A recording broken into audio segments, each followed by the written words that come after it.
Well, hello. Uh, Today I want to tell you a little bit of a story. I'm going to tell you about my mother and my family. So, my mother recently turned 82, and about 5 years prior to that, she and my stepfather had moved to a new home. This is something where my mother had dreamed for a long time of having a bigger home, a little bit out in the country. I think my stepfather says he didn't want to do that, but the reality of things is his brother had moved out in the country.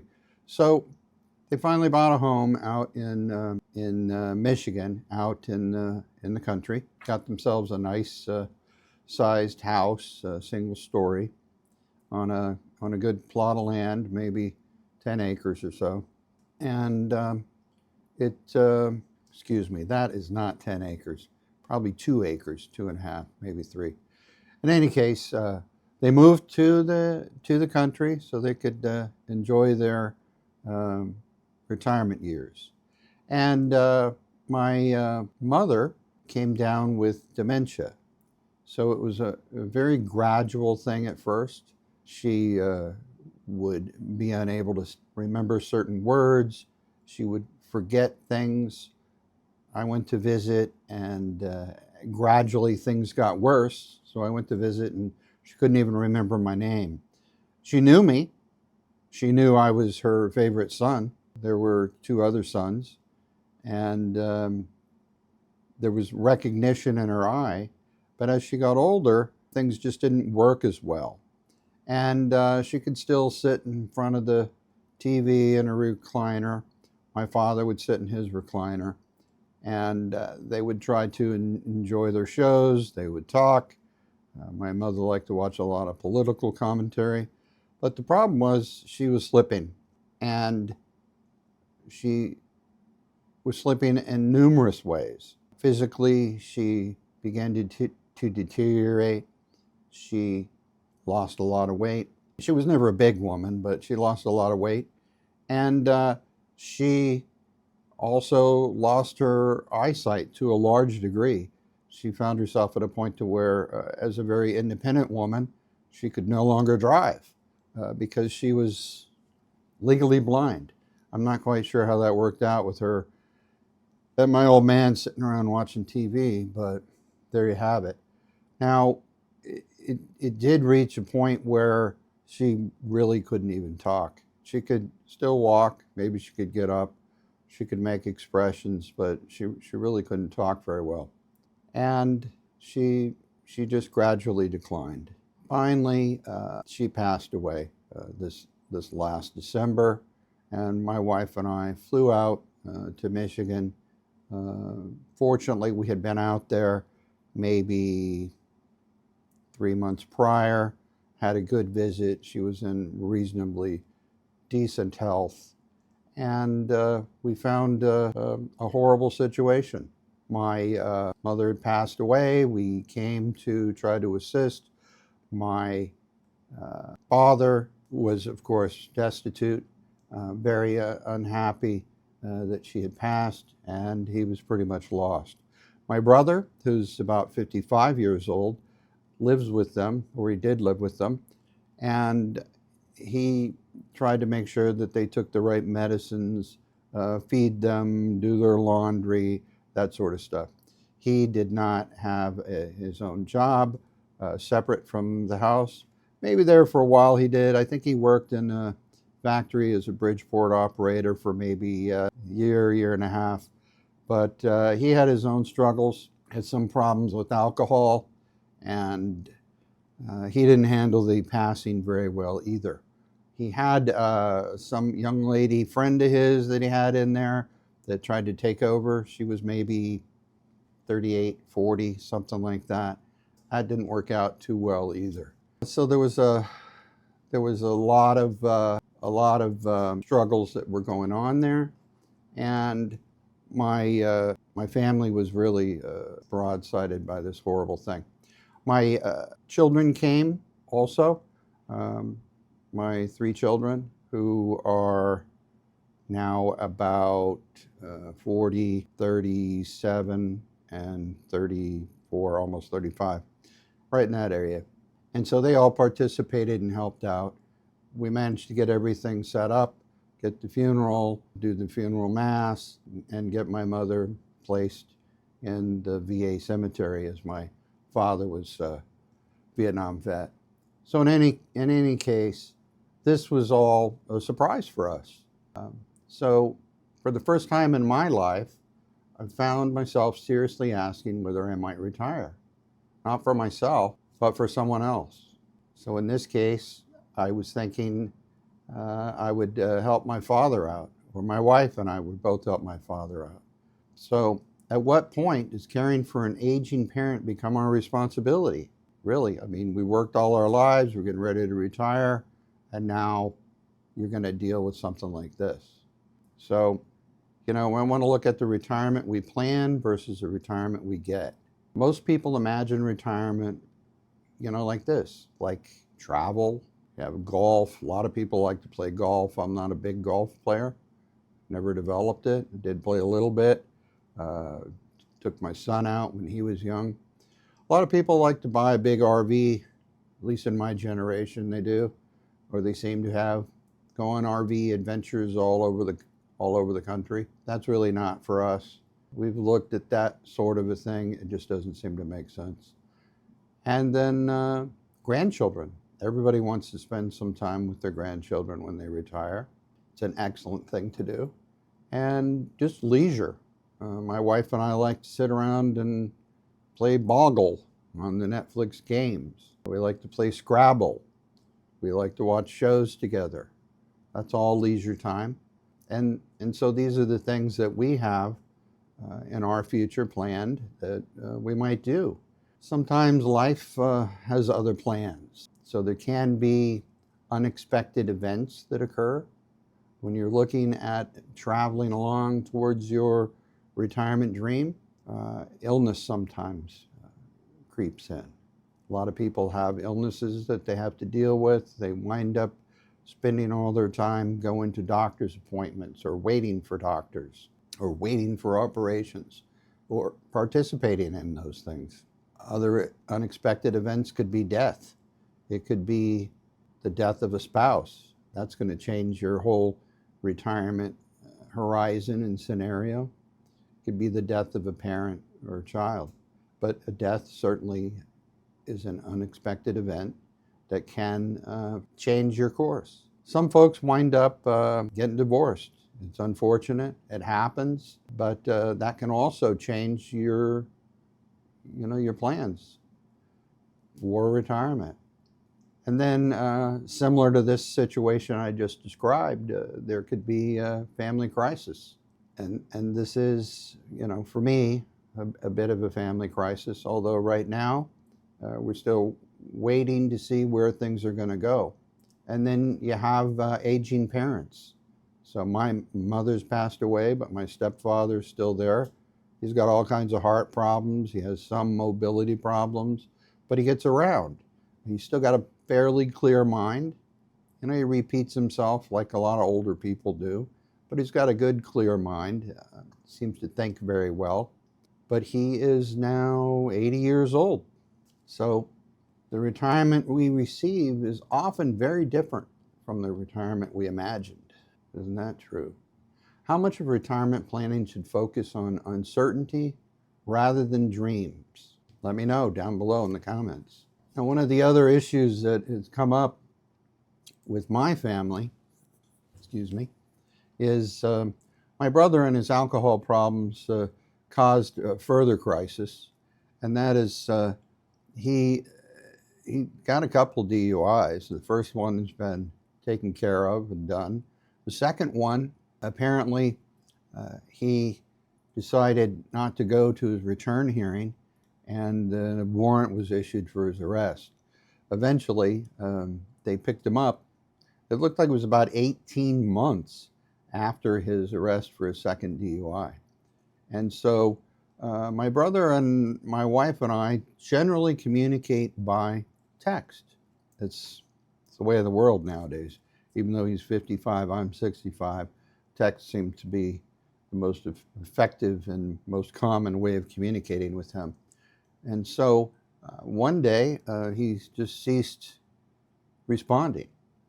And after about a week, I called out to Michigan to speak to my father or my brother, whoever was going to answer the phone. It was my father. And he said, well, by golly, he was taken in and arrested. And so my brother's not very forthcoming on what's happening, what's going on. So we had to do some research, look on the court website and whatnot, and finally came to the conclusion that he had been arrested for not showing up at his trial or pretrial for the next, that second DUI. And they left him in jail for about 3 weeks. The courts don't like it when you fail to appear. So finally he got out of the jailhouse. And, I don't know what the problem is. I think he's embarrassed. He just doesn't want to talk about it. So he's kind of writing me off, not responding to our texts. So we can't really get the full story from him. Anyway, there were some other developments, and we found out that he's pretty much been a liar and a cheater anyway. Very unfortunate. So at this point in time, all that we know is that he has an upcoming sentencing date because he pled guilty to his second DUI. Second DUI in Michigan is anywhere from a couple of days to 1 year in jail or prison. So we're on pins and needles waiting to find out what's going to happen with him. Is he going to have to go to prison or jail for some prolonged period of time? Going to put us in a situation where we need to help my father, or does my father even want our help or need our help? I don't know. So let's explore the idea of what do we owe our parents. So our parents cared for us. In the case of my stepfather, I was kind of a wild young man, and I came to live with him and my mother when I was about 15. I would say, looking back at my life, that he literally saved my life, he and my mother. And so we have an obligation to our parents. We have to do something to make sure that their life is good as it can be. In many cultures, elder care is viewed as a duty. Now, I know in this fast-paced society that we have now, people often appear not to care for each other, let alone their parents. But in many cultures, it is something that you must do. So a couple of questions for you. Is gratitude enough? Being thankful that he saved my life, that he helped raise me? Does gratitude create responsibility? Am I responsible to do something more? When I was a kid, I always thought, I'm going to repay my parents when I get older, or when I'm rich. I can help repay them for everything they did for me in some kind of a monetary fashion. But I wouldn't say that I ever got rich, and of course I grew out of those silly thoughts. So another way of looking at it, your parents made their own life decisions. They're able to plan for their own future. Adult children are entitled to live their own lives. And I'm certainly an adult person. I don't know if I'm a child anymore. I like to think that child is still somewhere down there in the heart. So, some questions. Let me know what you think. Are we obligated? Am I obligated to somehow go take care of my father? Or merely invited? Do I have to have an invitation from him? If something goes south and my brother has to serve close to a year in prison, and my father doesn't want me coming out to quote unquote help him, what do I do? Helping him consists of things like getting his medicine out, making sure he gets it, getting his medicine from the pharmacy. He could do that himself, but he forgets a lot. When I'm there visiting, it's pretty rough. He'll be like, I forgot to take my medicine. Now I can't take it until such and such a time. And then he gets to such and such a time and he forgets. And, now I can't take it. It's enough to drive you crazy. And even even with my brother there, trying to get him to take his medicine at the right times, it still doesn't happen. So taking the medicine is an important thing. And then there's shopping. I mean, they pretty much shop every day. There's a Kroger nearby, and they go to the Kroger and buy whatever's going to be for dinner or lunch or what have you. The refrigerator gets stocked with all kinds of stuff, which typically has to get thrown out at some point in time. So off of that tangent, if he's able to do those things for himself, do I have to be invited to come out and help? Good question. So a lot of elderly parents have their own way of thinking. You can't just barge in, can you? They value their own independence. He certainly does. And they fear losing control. I mean, he's a man. He was on the ground in the Vietnam War. He came back. He was, I don't know what to call it. He had the wherewithal to marry a woman who had 3 kids already. And there was only 2 in the picture at the time. And then when I showed up, there was 3. And so he was in charge of all that stuff. And so often elderly parents fear losing control. And which is common even for younger people, is resisting assistance. So you want to help, but they just won't take the help.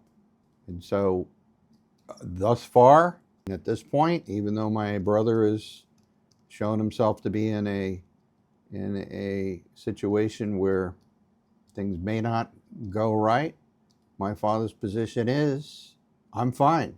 Even if there are others seeing a situation of warning signs, what do you do? He says he's fine. I live in another state. I can't really barge on in there. I certainly can't do it unless I retire from my current position. So, do we have to respect the autonomy of our elders, our family members? Adults deserve self-determination, don't they? And we've seen some of those crazy shows put out by Hollywood where some person appointed by the court shows up, takes the elderly person away and puts them in some kind of home and sells off all their assets. I don't think that's what most people want. If they're still capable of controlling their body and their mind, they do deserve self-determination. And then what about safety? At what point does intervention become necessary? I mean, in our situation, clearly if my father started going downhill like my mother did, there would have to be some sort of intervention. He doesn't want to go to a home. He's not going to get into a VA home, even though he's 100% disabled, because he's in a situation where the VA's got a 10-year waiting list, I think, on those homes. But that's irrelevant because he, like my mother, just doesn't want to have to go away to a home. My father's seen several of his brothers go into hospice, long-term care. They've all eventually expired. And he's one of the only remaining children of a pretty large family. Still got a sister, a couple of sisters. And, I'm not going to butt in and say, you must do this or you must do that, as long as he's capable of doing it. He still drives. He's 80 years old. He'll still drive. He'll go over and visit his sister. So there's a lot to think about there. So how much risk does an elderly parent have the right to take? It's their life. So then the next question is, should you yourself retire to become a caregiver? Well, what does that even mean? Many excuse me, let me have another sip of this coffee. Many caregivers describe it as the most important work of their lives, taking care of their parents or whoever they're taking care of. And they have no regrets. So you may never get an opportunity like this again, certainly with that parent. If you choose not to become a caregiver, you may have some regrets. I'm not saying you go do it. You won't have regrets, but you certainly will know you've had the experience. Another pro is strengthened relationships.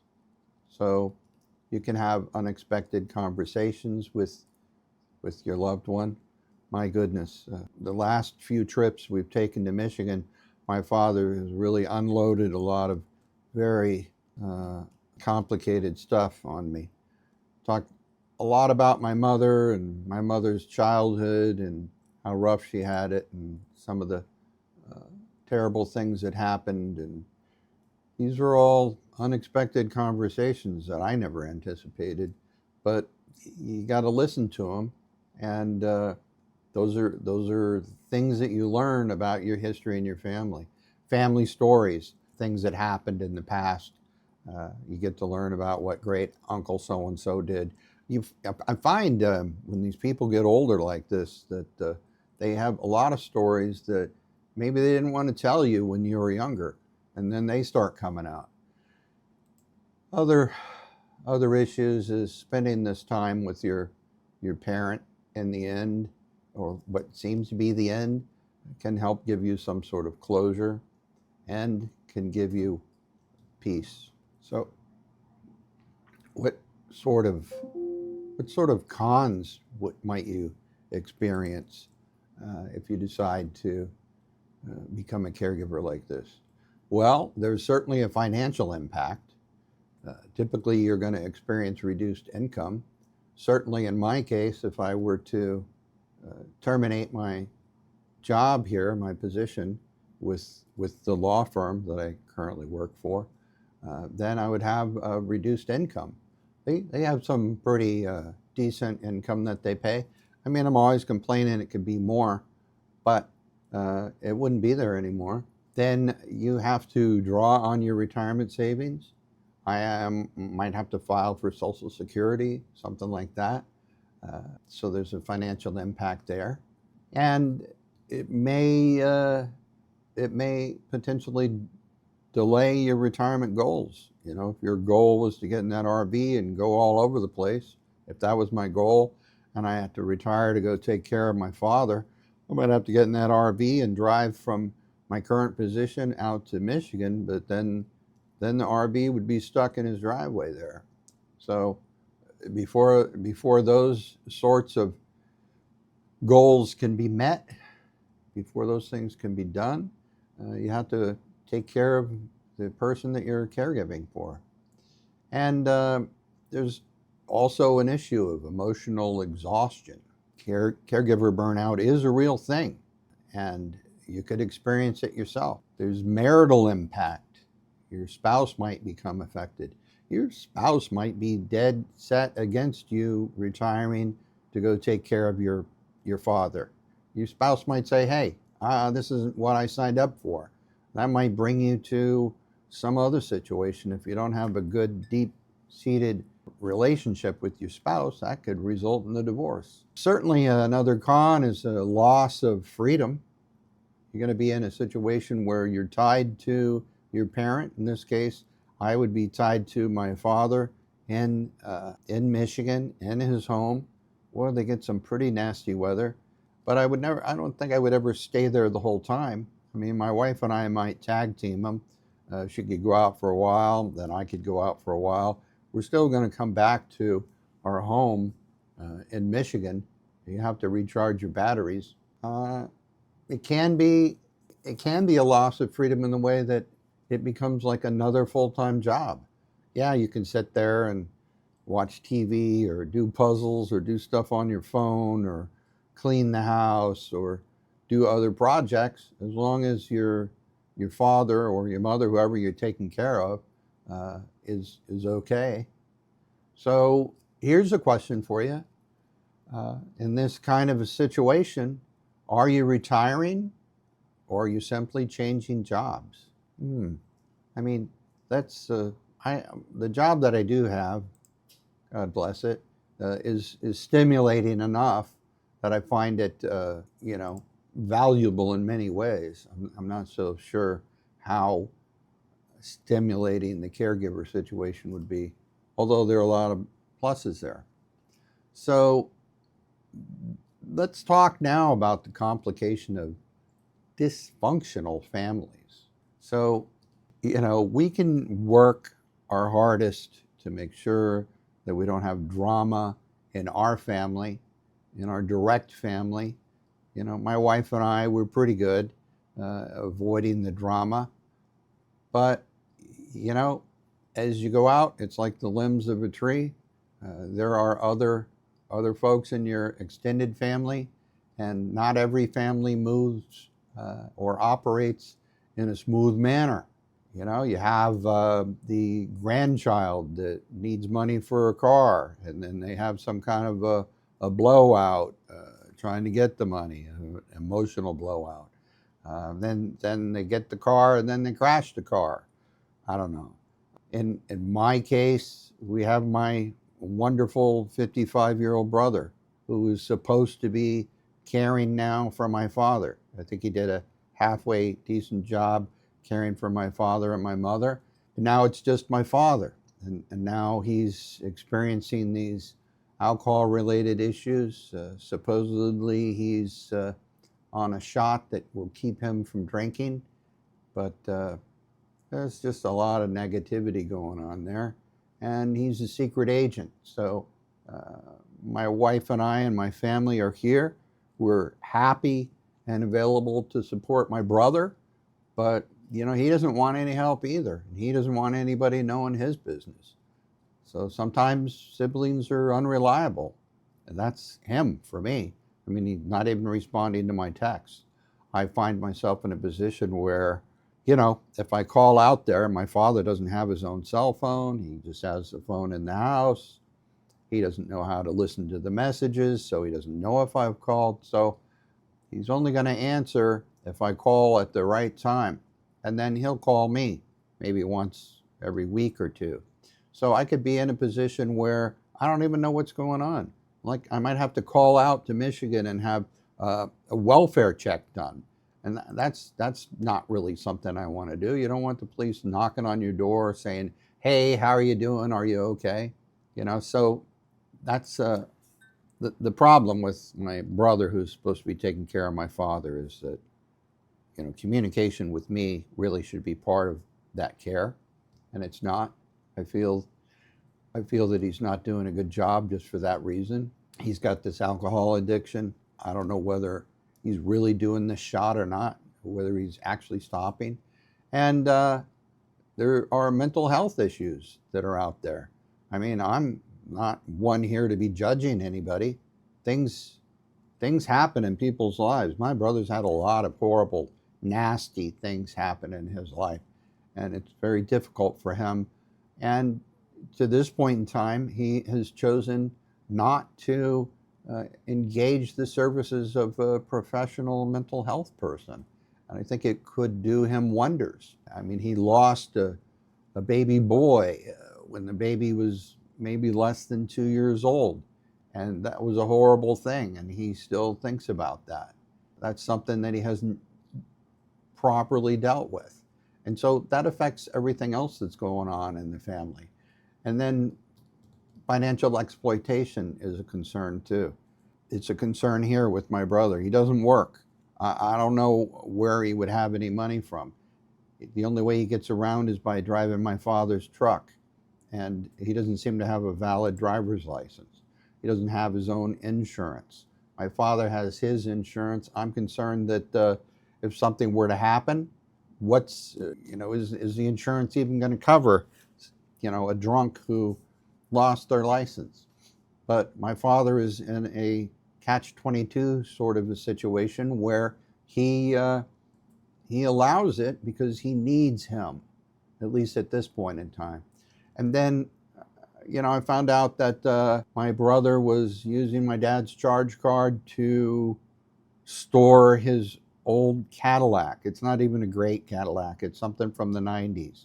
And when I was visiting out there, I saw charges of over $300 a month for storage. And my brother said, oh, don't say anything about it. And so I came to the conclusion that my father didn't know about it. I sent some statements to my father on the Discover card so he could look at it, but apparently my brother intercepted those. And that's unfortunate. Most recently, they had some kind of conversation about it, and my brother gaslighted my father into thinking that he had agreed to pay for the storage. So I also know my brother has no money. He's using my father's card to buy his lottery tickets and his alcohol, if he's still doing alcohol. So there's other crazy stuff there, but how much responsibility should the responsible child carry? I mean, I can't do anything about it. How can I stop that?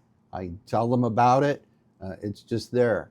What can you do, really? So what would I regret more? I mean, you put yourself in a position, instead of asking, what should I do? Maybe you should ask, what regret could I live with? So as far as potential regrets, retiring, discovering that your help wasn't needed, I mean, that I'm definitely not going to do. Not retiring, missing valuable time with your parent. Well, I have some pretty generous PTO and probably some FEMLA that I could use if my brother goes to prison, to where maybe I could work from home out there. But if not, I certainly would miss that time with my father. But you have to respect his independence. And, you know, the question there is, if I found myself in a situation where I didn't respect his independence, how would that affect things? I mean, in intervening in the situation without an invitation would certainly damage the relationship. If I just show up and say, here I am, I'm going to live here now, I don't think my father would be too happy about that. So tell me what you think. As far as the whole situation, retirement planning often begins with spreadsheets and calculators, but eventually it becomes something much more personal. It becomes a question of values, of responsibility, of family, and perhaps the most difficult and important question of all, when the people who once cared for us begin to need care for themselves, what do we owe them? So let me ask you a couple of questions. You can give me answers down in the comments if you'd like. Have you ever changed your retirement plans because of an aging parent? What do you think? Has that happened to any of you? Do adult children have a moral obligation to care for elderly parents? And if a parent refuses help, should their wishes always be respected? Should you strong arm yourself in there? Let me know what you think. And I'd like to know, would you retire early to care for a loved one? Let me know in the comments down below. So this is a heavy topic. I hope that I've engaged the questions appropriately. And thank you very much for spending your time with Vinny on the Retirement Crossroads.